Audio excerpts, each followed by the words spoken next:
জলবায়ু পরিবর্তনের কারণে প্রাকৃতিক পরিবেশের ওপর মারাত্মক বিরূপ প্রতিক্রিয়া দেখা দিয়েছে। ফলে বৈশ্বিক উষ্ণতায় সৃষ্ট সমস্যায় হুমকির মুখে পড়েছে বিশ্বের বেশিরভাগ দেশ। সম্প্রতি ওয়ার্ল্ড মিটিওরোলজিক্যাল অর্গানাইজেশনের স্টেট অফ গ্লোবাল ক্লাইমেট রিপোর্টে উঠে এসেছে ভয়াবহ তথ্য। 2024 সালের উষ্ণতা বিগত বছরকে ছাড়িয়ে যাবে কিনা সেই শঙ্কা বিশেষজ্ঞদের।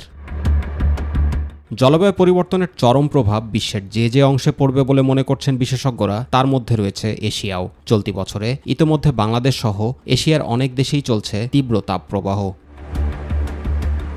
সম্প্রতি ভারতের আলিপুর আবহাওয়া অধিদপ্তর জানিয়েছে, পশ্চিম মেদিনীপুরের কলাইকুণ্ডায় দিনের তাপমাত্রা ছিল 45.8 ডিগ্রি সেলসিয়াস, যা স্বাভাবিকের চেয়ে 9 ডিগ্রি সেলসিয়াস বেশি।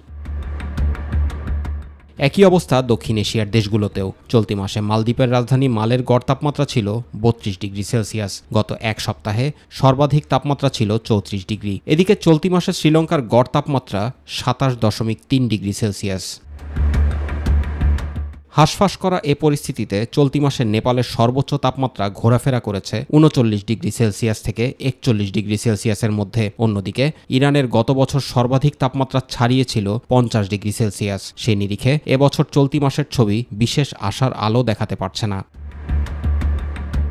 জুবাইর রহমান, মাই টিভি নিউজ।